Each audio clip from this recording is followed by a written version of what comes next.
हरे कृष्णा। तो 20 जून ते हर साल असां इंटरनेशनल फादर्स डे मनाईंदा आहियूं। पिता असांजे जीवन में इलाही अहम भूमिका निभाईंदा आहिनि। असांखे जीवन ॾियण वारो, हिन संसार में आणण वारो असांजो पिता आहे। असांजो नालो असांजे पिता जे कारण, असां हुनजे वंश में आहियूं। असांजो पिता असांखे छा ॾींदो?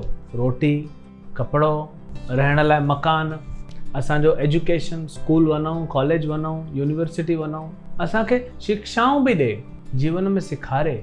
ॿारनि खे पिता ई त जीवन में सेखारींदो कि छा करिणो आहे, छा न करिणो आहे, छा सही आहे, छा ग़लति आहे। नंढा ॿार विहण सिखंदा आहिनि, पोइ उन्हनि जी बि इच्छा थींदी आहे असां बीहूं, हलूं, त पिता उन्हनि जी उंगली पकड़े करे ऐं हलाईंदो। उन खां पोइ साइकिल हलाइण सिखंदा, गाॾी हलाइण सिखंदा, त केरु सेखारींदो? पिता सेखारींदो। ऐं पिता जॾहिं छॾे बि छॾंदो त ॿार त हली वेंदो, चई मूंखे हाणे अची वियो साइकिल हलाइण, गाॾी हलाइण, पप्पा मां वञा थो। लेकिन पिता पुरतों बीठो आहे प्रोटेक्शन ॾियण, जेके जीअं असां चवंदा आहियूं न रॉक सॉलिड, ईअं हिकु पर्वत वांगुरु पिता असांजे जीवन में वेठो आहे। असांखे छाया बि ॾिए थो, असांखे प्रोटेक्शन बि ॾिए थो। त पिता जो असांजे जीवन में इलाही महत्वपूर्ण रोल आहे। हाणे पिता आहे केरु? इहो पिता आहे भगवान श्री कृष्ण जो प्रतिनिधि।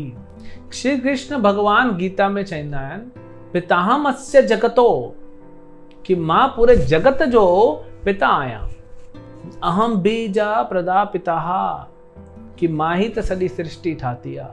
हे सभु ॿार बछड़ा मुंहिंजा ई आहिनि। त असां सभु भगवान जा अंश आहियूं, लेकिन असांखे जीवन ॾियण वारो पिता आहे। त उहो केरु आहे? उहो भगवान जो प्रतिनिधि आहे।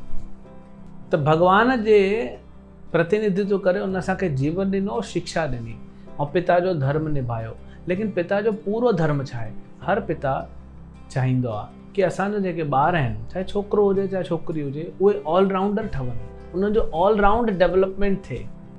शरीर भी सुठो रहे, स्वस्थ रहे, मन भी आनंद में रहे, बुद्धि भी तेज रहे, लेकिन आत्मा विसर्जी वञे थी। भगवान कृष्ण में ये 4 लेवल ॿुधाईंदा आहिनि भगवत गीता में, कि शरीर, मन, बुद्धि ऐं आत्मा।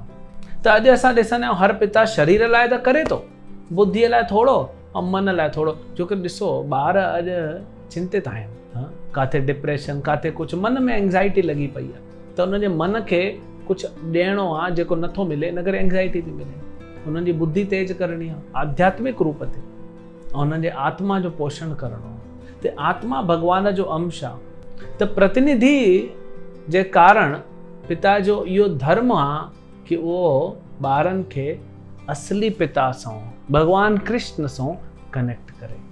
उन में छा थींदो कि ॿार अॻिते बि वधंदो, पंहिंजे करियर में बि, मन में आनंद बि हूंदो, बुद्धि बि चुस्त रहंदी कि छा सही छा ग़लति उहो भेद करे सघे, ऐं भक्तीअ में अॻिते वधी करे जीवन जो जेको उद्देश्य आहे, जेको अंतिम उद्देश्य आहे जीवन जो, उहो आहे कृष्ण प्रेम प्राप्त करणु। इहो कीअं कनेक्ट कंदो? त पिता ॿारनि खे कनेक्ट कंदो आहे भगवत गीता जे माध्यम सां।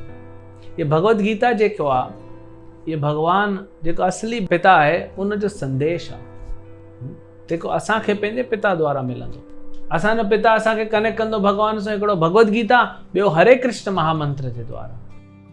ऐं असांखे सेखारींदो कि ॿार भगवान जी भक्ति असां सभिनि खे करणी। त पिता बि भक्ति करे, माता बि भक्ति करे, घर में सभु भक्ति करनि, जो कि पिता त स्वाभाविक गुरु आहे ॿार जो, ऐं आदि गुरु त भगवान कृष्ण आहे, जगत गुरु। त हिन करे असांखे पिता जो जेको धर्म आहे असली, उहो असांखे कनेक्ट करणु भगवान सां। ऐं जॾहिं ॿार कनेक्ट थींदो त उनजो क्रेडिट, उनजो श्रेय कंहिंखे मिलंदो? उहो मिलंदो पिता खे।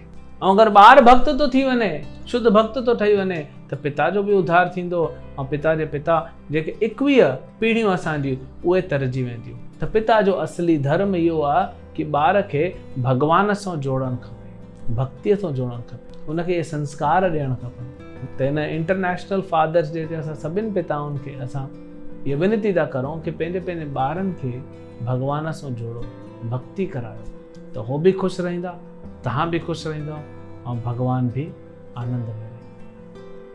हरे कृष्ण।